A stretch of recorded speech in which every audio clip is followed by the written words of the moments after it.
Hi, this is Tom Hatfield from Razor Sharp Sports. Make sure you check me out each and every day at freeplays.com for another complimentary winner. Now, before we get to the complimentary selection for Thursday's college football, I want to talk a little bit about what I saw this last week in the football action. The first thing I want to talk about is the college football's new rule about targeting. If you don't know what this is when a defenseless player gets hit by a defender by using their helmet, intent to hurt type of thing. It's a safety precaution, and the rule says if you get called for targeting, you're out of the game. And if you get called in the first half of the game, you're out for the second half. If you get called for in the second half of the game, you're actually gone for the first half of the next game also. I think it's a very good rule when it comes to safety, but you have to be real careful about it. We saw it this week in the Texas A&M and Alabama game when Alabama defensive back Yaya Clinton-Dix got called for an interference call and also got called for targeting. Well, when you watch an instant replay, not only was it not targeting, it was not even interference. The only problem is they can review the play for the targeting, and they did rescind that, and so Yaya Clinton-Dix was not kicked out of the game. But if they watch the play, why can't they also say, hey, it wasn't interference either, he was going for the ball? Still, at least they got it right that he got to continue to play, even though it did cost Alabama 15 yards on the interference call. Next up, the Wisconsin Badger Arizona State Sun Devil finish to that game. Unbelievable. If you didn't catch it, Wisconsin going down, trying to kick a field goal down by 2 late in the game.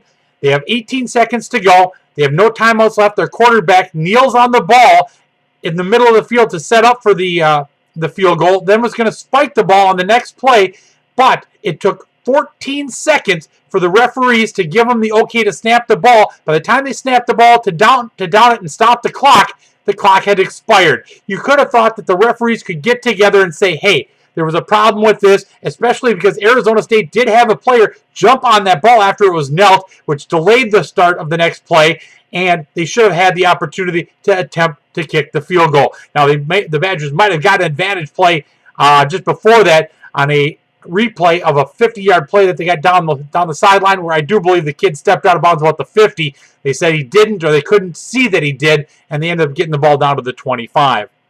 Finally, the last rule, which is something that has been around for quite some time, is unsportsmanlike conduct and the offsetting penalties. I think it's absolutely stupid. You have these two guys, they know if they fight, they're both going to basically just get called for penalties. It's going to be offsetting penalties. It's not going to make a difference altogether. Now, I don't agree with soccer too often, but I think maybe football should think about putting in some type of soccer rule here. Throw in a yellow card or even a red card system. You call for unsportsmanlike conduct or a personal foul, you get a yellow card. You get 2 of those, you're out of the game. I just think that you might stay away from the pushing, shoving matches after the play, and maybe be more of a friendly game. Even though yes, it is a physical game, but the guys know right now if you fight, the other guy fights, you're going to end up just basically offsetting penalties. This way, it may discourage that a little bit. Now, how about getting a free pick here for Thursday's college football? A real nice matchup here in the ACC. A pair of 2-0 teams as number 3 team in the country, Clemson, goes to NC State. Now, Clemson out to a quick start this year. They got a big win over Georgia to start the season, 38-35, and then they came off a blowout victory over South Carolina State, 52-13.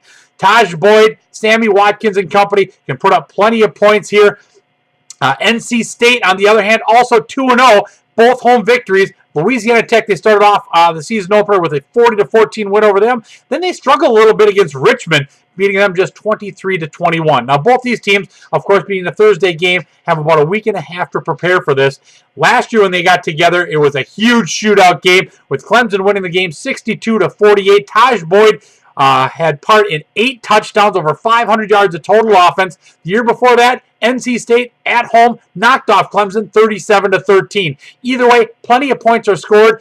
This total probably going to be in the mid to high 50s. I think as long as it's not above 60 or so, you still play it over the total. So this Thursday, watch for the total. It hasn't come out yet, so I'm just kind of giving you an idea where it says. But if it's below 60, you play it over the total. Now, if you like this pick, please click the like button below this video, or feel free to leave a comment about the pick or any of my comments I had earlier here in this blog. I'll be back again here on Thursday with another video for you. Make sure you check back then. Good luck and thanks.